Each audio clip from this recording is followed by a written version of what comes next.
안녕하세요. 캔들피그와 김하백의 나불대화 시간입니다. 최근 증권사들의 내년 주가지수 전망이 나왔는데요. 2100에서 2800이다 이런 식으로 나오는데 보자마자 아니 이런 식으로 말하면 나도 하겠다 이런 생각이 들더라고요. 그래서 오늘은 이게 무슨 이야기인지 왜 이런 식으로 전망을 하는지 알아보도록 하겠습니다. 반갑습니다, 김하백님. 네, 안녕하세요. 오늘은 간만에 주식 얘기를 잠깐 해볼 텐데요. 최근에 우리 코스피 지수를 보면 거의 근 2년 10개월 만에 최고치인 2500선을 넘기는 모습이 나오게 됐어요. 진짜 실물경제 괴리율이 뭐니 하는 말이 안 들릴 정도로 오르고 있더라고요. 외국인들이 많이 들어오는 게 좀 크겠죠? 네, 최근 들어 외국인들이 우리 국내 주식을 많이 사들이고 있기 때문인데요. 실제로 지난 10월 30일 전까지만 보더라도 우리 주식시장에 들어온 해외 자금들은 계속해서 빠져나가던 흐름이 나타나고 있었어요. 많이 빠져나가던 거 지난 영상에서도 한번 다뤘었죠. 네. 그런데 11월을 기점으로 해서는 이렇게 빠져나가고 있던 해외 자금들이 이제는 방향을 틀어서 무섭게 치고 들어오는 모습이 나타나게 됐는데요. 게다가 최근에 들어선 워낙까지 강해지는 환율 하락까지 겹쳐서 우리 국내 증시가 더욱 견고해지는 모습을 보여주게 됐습니다. 이런 흐름에 최근 각 증권사에서는 벌써부터 내년 증시를 전망하는 자료를 많이 내놓고 있는데요.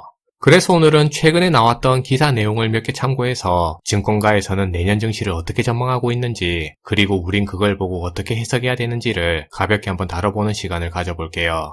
일단 지수를 전체적으로 좀 긍정적으로 보는 느낌이 들기는 하던데요. 어떤가요? 우선 결론적으로만 보면 현재 각 증권사에서는 내년도 우리 국내 증시를 굉장히 낙관적으로 전망하고 있는데요. 자료를 보시면 삼성증권 같은 경우에는 밴드 하한선을 2100으로 잡고 최대 2850까지 그 사이에서 내년 증시가 움직일 거라고 전망하고 있습니다. 메리츠 같은 경우도 하한선만 조금 다를 뿐이지 상한선은 내나 2800 정도에서 그 지수 흐름이 나타날 걸로 예상하고 있는데요. 그리고 KB나 SK 같은 경우는 다른 증권사하고는 조금 다르게 밴드 하한선을 빼놓고 밴드 상한선만 2700 이상으로 잡아놓고 있습니다.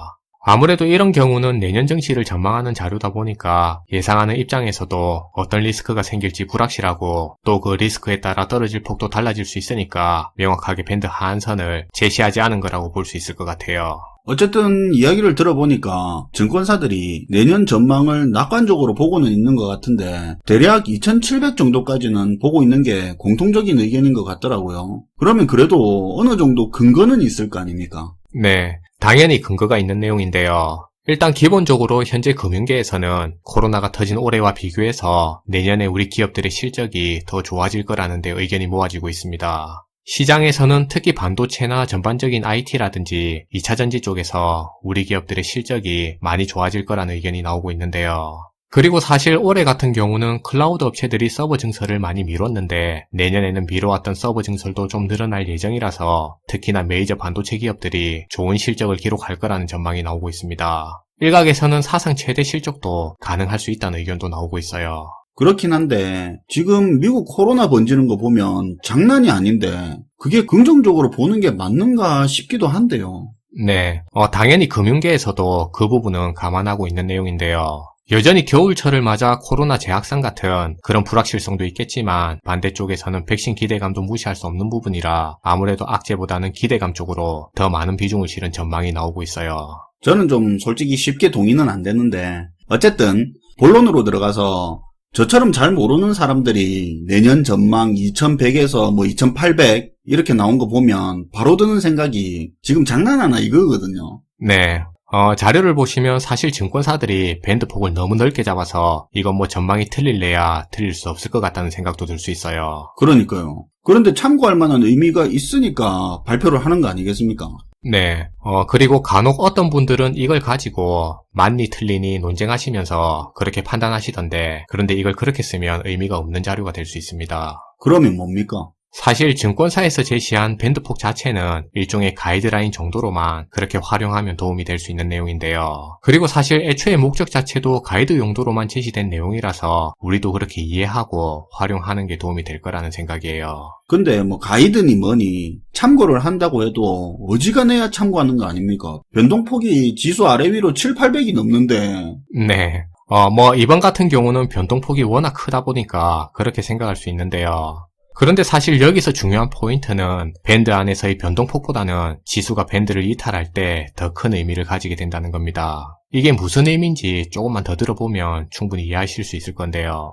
예를 들어 한 증권사에서 제시한 밴드 폭을 아래로는 2100에서 위로는 2800까지 잡고 있다고 봅시다. 그러니까 최하로 떨어지면 2100, 최고로 오르면 2800 이거죠? 아니요. 그러니까 그걸 그렇게 보면 이 자료가 의미가 없어질 수 있는데요. 그걸 최하 최고 그렇게 볼 게 아니고 지금 지수가 고평가인지 저평가인지를 평가할 수 있는 그 기준으로 이 수치를 이해하는 게 더 바람직할 수 있다는 얘기입니다. 경우에 따라선 지수가 상승하는 과정에서 앞에서 제시한 2800보다도 더 많이 올라 오버슈팅이 발생할 수 있는데요. 있죠. 그리고 반대로 어떤 경우는 돌발 악재가 겹쳐서 지수가 2100보다도 더 많이 하락하는 경우도 일어날 수 있어요. 그러면 전망한 수치가 틀릴 수 있다는 이야기인데 그 기준이면 괜히 이런 거 만들어서 혼란만 주는 거 아닐까 싶은데요. 그러니까 이걸 최고점 2800, 최저점 2100으로 그렇게 인식할 게 아니고 2800보다 더 올라갈 때는 점점 더 고평가로 2100 밑으로는 점점 더 저평가로 그렇게 인식할 수 있는 기준이 되는 수단으로 활용할 수 있다는 얘기입니다. 그러니까 이것저것 감안해서 잘 봐줘도 2800 이상은 너무 올랐다. 나쁘게 봐도 2100 이하는 너무 내렸다. 이렇게 보는 게 괜찮다 이거죠. 그걸 판단하는 숫자가 증권사마다 다른 거고요. 네. 예를 들어 상승하던 주가가 2800 근처로 갔을 땐 우리는 요 2800을 보고 투자를 잠깐 멈출 수 있는 경고 신호로 인식할 수 있는데요. 그러니까 상승하던 지수가 2800 근방부터는 지수가 올라갈 때마다 보유하고 있던 물량을 조금씩 줄여나갈 수 있는 근거가 됩니다. 물론 이때 상승하던 주가가 2800에서 맞고 밑으로 떨어질 수도 있는데요. 반대로 그게 아니면 상승하던 힘에 오히려 탄력을 더 받아서 2800을 넘어 2900까지도 더 치고 나갈 수 있습니다. 그렇다고 주가가 계속 올라간다고 아까워하기보다는 대신에 리스크는 그만큼 줄인 거니까 우리는 거기서 만족하고 위험을 멈추는데 이 밴드폭 수치를 활용할 수 있는 거예요. 그 위로 지수는 내 거 아니다 이거네요. 네.